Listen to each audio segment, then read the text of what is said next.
I mean, there's some things that, I think could be handled better.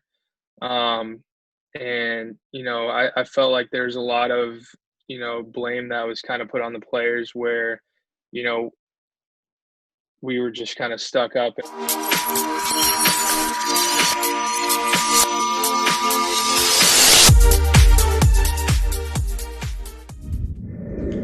What is good, everybody? Nathan Labardi here with Lambo Media, joined by a very, very special guest, Arizona Diamondbacks pitcher, former Horned Frog for the TCU Horned Frogs, Alex Young. Alex, I really appreciate you hopping on. What have you been up to during the start of this, 2020 MLB offseason?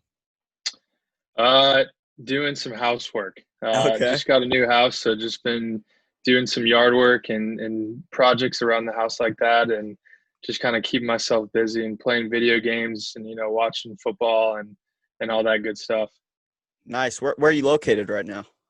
I'm in Fort Worth, Texas. Okay, I got you. Is it Yeah, is it nice and hot down there right now? yeah. We got hit with a cold front Okay. yesterday, so but I mean I'll still take 60 degrees in the end of November right now. Yeah, absolutely. What does it look like for you as far as baseball activity go? Are you still throwing bullpens here and there? Or are you strictly, just playing catch and slowly focusing on working out? Yeah, so I took about a week or two off, and then I started working out again, and then I think it was about a week and a half, 2 weeks ago, I started throwing again. Okay. Throwing the football, doing some weighted ball stuff, and then started playing catch. So yeah, right now we're just kind of taking it easy, probably anywhere from 90 to 100 feet playing catch, Right. and then just doing workouts, Monday through Friday. So nothing crazy out of the ordinary, but still getting the work in. Okay. And in an MLB offseason, obviously you're going to have to make a progression to getting back where you were as far as pitch count, velocity goes. You're obviously going to have to take a progression to get back to that point. What does that progression usually look like for you when transitioning from an off season into spring training and then eventually into an MLB regular season? Yeah, I think the hardest thing for guys is getting a routine down. Right. Really, when should I start throwing? How hard should I, be going in each bullpen and all this stuff. And I think it really just depends on each person. Everyone's different. But obviously, in terms of how the arm works, it's very the same. So um, for me, I really don't like taking too much off because when you start throwing again, it almost becomes foreign, Yeah. and you could create bad habits and stuff like that. But you also your body needs rest, especially after a full season.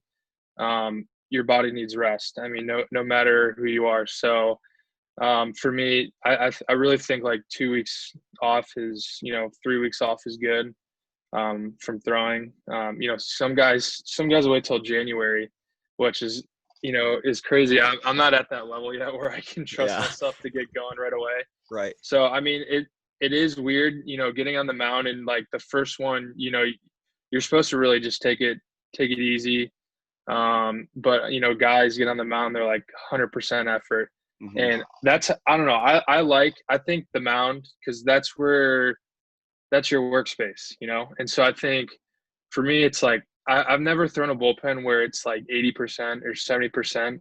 Always When I get on 100. the mound, it's always like not max effort, but I'm giving it my all for the Right. most part. Right. So because then you get your true depth on certain pitches and stuff like that. So, Hmm. but I think that's the most awkward thing is starting to throw again and then getting back on the mound.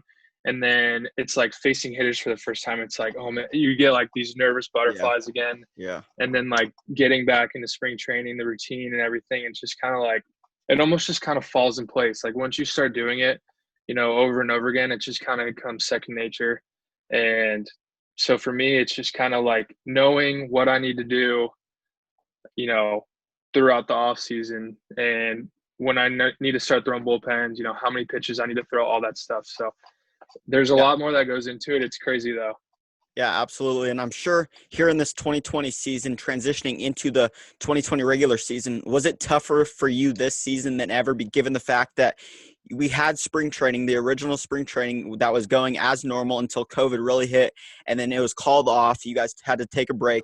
and then you guys had spring training 2.0, and then you transitioned very quickly into the regular Mhm. season. Was that kind of tough for you, the progression side of things, to get back into your routine when transitioning from spring training 1 to 2.0 and then into the regular season that quickly?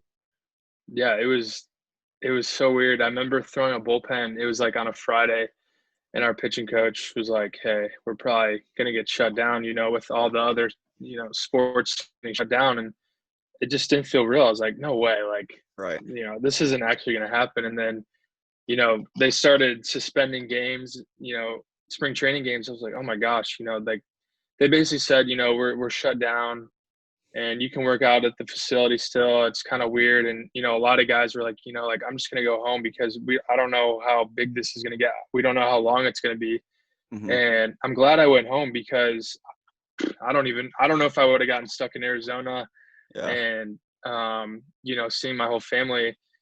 And so the hardest thing was probably staying on top of like working out in my house, Hmm. in my backyard, and throwing bullpens and finding a couple buddies who live in the area, to play catch with. And then a lot of times I play catch with like this, basically like this sleeve that you put on and you throw into. I mean, there's like you put a sleeve on. There's probably this much room where the ball can go, and I would play long toss in it if I couldn't throw into a net. Because I had a backyard where I could play like 60, 70 feet. And then after that, I'd throw into this. And then I had a mound in my backyard and stuff. So I kept throwing bullpens. And then the weirdest thing was coming back to the field, back to Arizona. And it was just kind of a weird vibe. Yeah. And then, like you said, like the ramp up part was just like, it felt so quick. And it's like, I think guys were like wishing like this is how spring training would be, but looking at it, it's like, man, it's like to the point where I think it's too quick. Right. Like the transition part is just insane how fast it goes, and then it's like, all right, season time. Yeah. So and I think some guys were kind of caught off guard with it. Um, so it was just kind of, and then like mentally, I felt like more physically it was good. Mentally, I felt like it was just like mentally it was such a struggle, every single day and like everything that went on Yeah. and it was just kind of crazy. And but I mean, we got to play baseball through all of it. I mean, we got to play baseball, and that's what I think was awesome. And be able to play in front of fans' TVs, I guess. Hmm. Where people can watch something on the TV versus because I know sports is a big part of this culture and everything. Right. So. Yeah, most definitely, Alex. Well, kind of transitioning away from that side of things.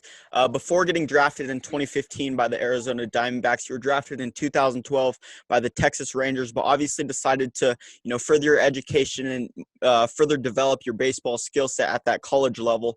What was kind of the biggest reason which led to that decision? Uh, I wanted to go.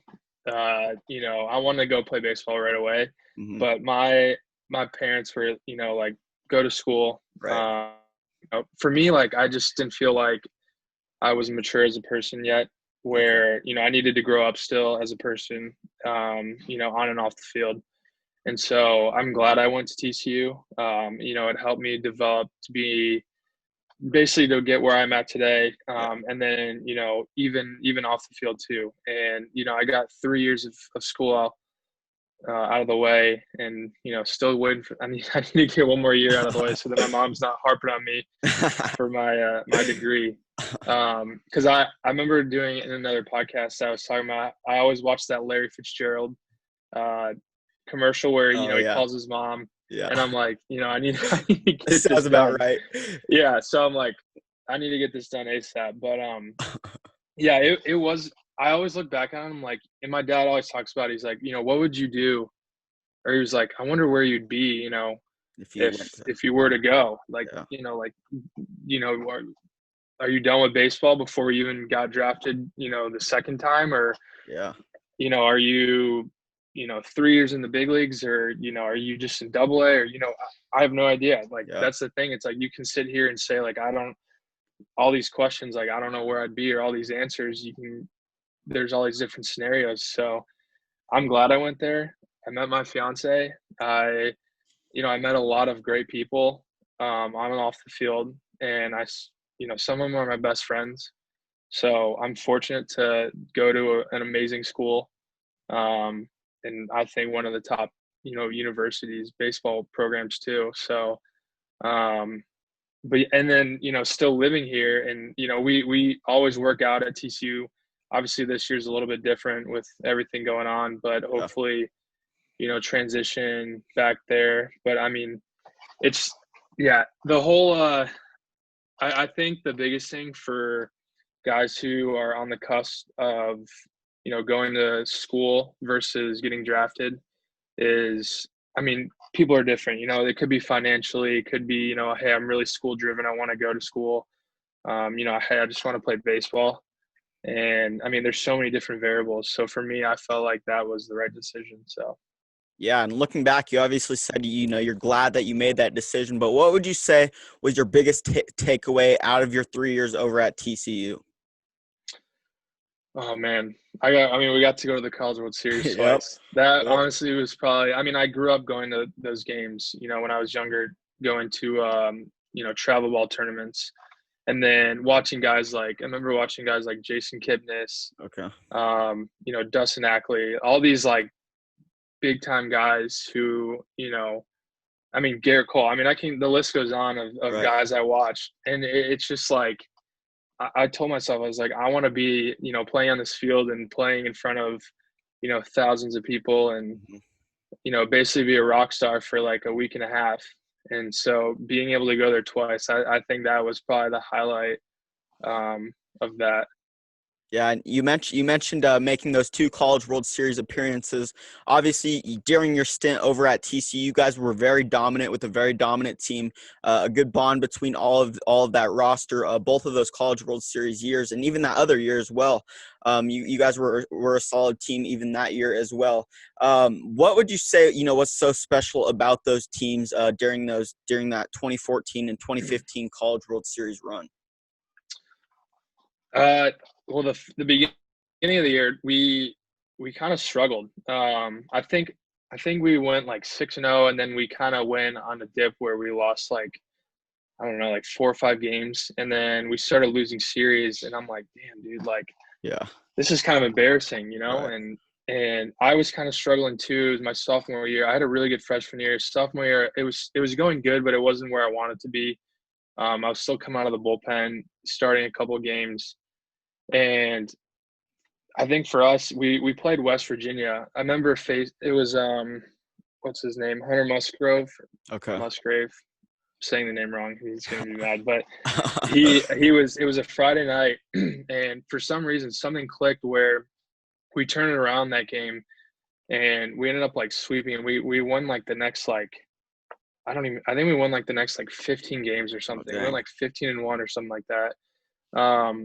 And I think those two teams, and we lost a couple guys going into 2015. And I think the biggest thing was we just were so close. Like, I think the chemistry we had and the leadership, younger guys coming in, from even JUCO kids, like, I think the bond that we had together, we were so close with each other that I think that made it so much more special. I mean, we were one of the top, pitching groups. I think we had like the top ERA, like top. Okay. I think we were like top three in 2014 and 2015, and then like 2013 we were like top 10 or something. Oh, dang. And I just think that we were so close with each other that I think it just made that team so much more special, and we were like, we just wanted it so badly. Like the NC State game was probably the craziest game I've ever been a part of. I mean, like the craziest game. I mean, like anyone who would go watch footage of that game, it's just like there's like balk calls, there was pass balls, there's errors everywhere. I mean, it was just like Right. we scored 8 runs, or I think it was like 8 or 9 runs in a matter of an inning and a half, an inning and like 2/3, and it was like, I mean, I can't even explain what. And then like the next week, we go and play A&M, and we win in like 18 innings. Oh, It's dang. like you can't write that up. Yeah. It's like two of the most unbelievable games I have ever been a part of. And then like the year before, we played like a 22, 21 to or 21 or 22 inning game against Sam Houston State. That's And it's crazy. just like I mean, like some of these games are just like baseball for you in a nutshell. So Yeah, that's crazy to think about. What team would you say you enjoyed playing the most during your time at TCU? Is probably my last year. what's that? The 2015 team was probably the best year that Okay. I can think of. Yeah, I just for some reason like I mean I was having a good year that year too, but Right. we just I don't know. I just felt like we could have won it all that year, and we just had a couple hiccups, in the College World Series because I honestly thought we were the best team that year, Yeah. and I mean we were, you know, two hits away from making the championship series, and I always think about it looking back. I'm like, damn, like because I Yeah. remember, I mean, I had a I had a no hitter going into like the seventh inning, and it was again the who was it? Xander Wheel hit a home run off me, and I remember facing him in pro ball, like, basically every year for like the next couple of years. And I'd strike him out. I'm like, man, if I would have thrown that, who knows where we would be right now. So um, I don't know that year was probably my favorite year. I mean, all my best friends were, um, you know, right there with me, and it was just a really good group of guys. Yeah, most definitely. Well, congrats on that dominating year. And to kind of transition away from that, but stay in that time frame. You also played in the Cape Cod League back in 2014. What was that whole experience like for you, and how beneficial do you think that was for you? Yeah, it was big. Kind of coming off a year that personally I didn't think that was that good. It was kind of a step back year, so I kind of wanted to prove myself going out there, and I got homesick pretty quickly, so I was kind of I was like, man, I don't know if I want to be out here, and I don't know if I didn't really know what to expect, I guess. So when I got out there, I ended up having an amazing host family. I still keep in contact with them. They're awesome. Um, our head coaching staff at the time was amazing. The head coach is still there, Trundy. And I think just the group of guys again. I mean, we lost in the championship series. I mean, we were so close to winning it all, and we just had such a good group of guys. Like Kevin Newman was on that team. Garrett Clevenger was on that team. There's a bunch of guys who were on that team that were really good. Yeah. And I think for me it was just kind of finding myself again, you know, facing the best competition, and then just having a good time. I think just having fun, and I didn't really put pressure on myself. And I think that's what made me almost like refine the love for baseball, and just not be hard on yourself, and especially going into my junior year, which was going to be a big year for me. And I kept asking my agent, like, hey, what do you think is going to happen? And he's like, hey, you just got to keep going. Right. So but I mean, I recommend that league to anyone if they ever get an opportunity. It is one of the coolest experiences I've ever been a part of. So, Yeah. and it's a great area. To transition to the following year in 2015, like I mentioned a bit earlier, you were drafted by the Diamondbacks and went on to have a 1.29 ERA. Absolutely sensational start. What would you say helped you the most to transition into from TCU ball, D1 baseball at the highest level to pro ball so smoothly and quickly? I think just the mindset, because I mean you're facing guys who are high schoolers, or really good college players, just kind of anyone in between. So I think just the mindset, because I remember we were playing on like backfields in the AZL, so it was kind of like a grind for a little bit, and Yeah. then I got sent up to Hillsboro, up in Oregon, and that is like probably one of the coolest places ever to play at. It's a very high energy place to play. There's 5,000-6,000 fans a game, so it's really cool. But yeah, I think the biggest transition was kind of the mindset, and just staying humble with everything like that. So, and then after that, it's just a grind. I Yeah. mean, each year I felt like for me personally, I just was like, damn, dude, like minor league baseball is an absolute grind. I don't care who you are and how good you are. And I mean, some guys make it up fast and whatever, but it is a Right. grind. Yeah. but it's fun though. And you made it up pretty fast yourself. What would you say was the biggest key to that, and what kind of helped you stay mentally there throughout the minor league process? Because obviously, like you just mentioned, it kills your mental health, and it's hard to get through that, and that's why only a select few players make it to the major leagues. And another question, kind of piggybacking on that, would you say it was tougher to kind of make it to the big leagues, or it has been tougher to stay in the big leagues? Because I hear a lot of guys, every guy I've asked has been saying that it's tougher to stay in the big leagues compared to making it. And obviously, you've been up in the bigs since 2019, making your MLB debut back in 2019, and then you were up there here in this 2020 season. What are your thoughts on that? Yeah, I think, throughout minor league baseball, I think a lot of people have helped me to stay afloat. Whether it be teammates, family, um, coaches too. I mean, there's been some coaches like in the Diamondbacks organization that have really pushed me, and honestly, I mean they've helped me to where I'm at today. Right. And one of them's like I'm super close with, and he deserves to be in the major league on a major league team, in a major league coaching staff. So, which I hope he will soon. But I think that's the biggest thing is just kind of being humble about everything and just kind of like having fun with it, because I think guys get caught up too much in worrying, pressing too hard, worrying about too much. And I mean, for me, like I struggled a lot, at times. I mean, I remember my first full season, I cruised through low A, and then high I get up there, and I was still kind of banged up, and because I had an injury to start off the year, and I just struggled, and mentally I was just not in it at all. I just was like, I'm done with this year, and I was like, this is terrible. You know what I mean? Like it just wasn't good for me, and Right. I'm like, this isn't who I am. And so like coming to next year, I was trying to have a better mindset, and um, I was like, man, these seasons are just so long, and it's just like a mental grind. Like when you get into like June, July, and I think that's the biggest thing is just staying locked in, the whole time. Um, and then um, in terms of staying up in the big leagues or making it up, I mean, for me, I thought they were both hard. I Yeah. mean, Yeah.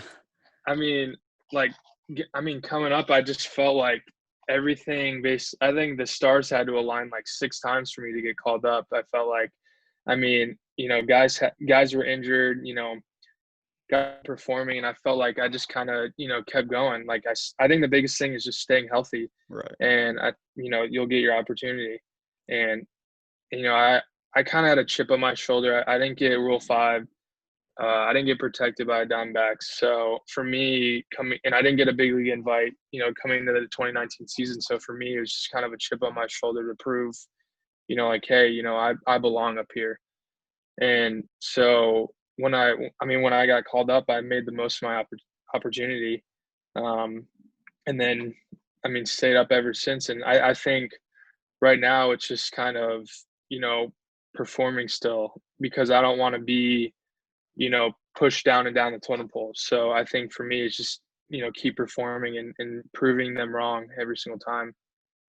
Yeah, absolutely. I love that mindset, Alex. And to kind of fast forward to 2019, like I mentioned, and you just mentioned, you made your MLB debut in 2019.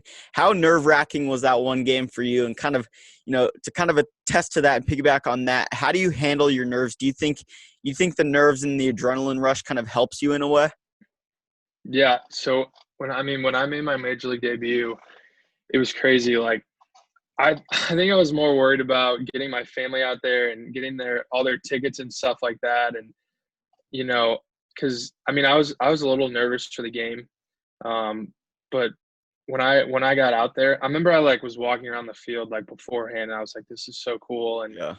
I went to go out there and start stretching and everything like that. And it just and getting on the mound in the first inning, I was like, man, like it just feels normal. Like it just Right. feels like I belong here. Like, just a couple more fans in the stadium. And it was just like it I almost thought about I basically thought about like the College World Series games, and basically like, hey, it's just a College World Series game, Yeah. like nothing, like don't put pressure on yourself. And I just went out there and just did what I've always done, and I think that has helped with the success I've had so far. And um, but yeah, I don't know, I wasn't really that nervous, which is kind of weird because I was like, man, I've been more nervous for other things, and I Yeah. wasn't as nervous for my debut. I don't know, it's kind of weird. Like I was more nervous this year for my first live BP than I was Okay. for my debut, which is super bizarre. But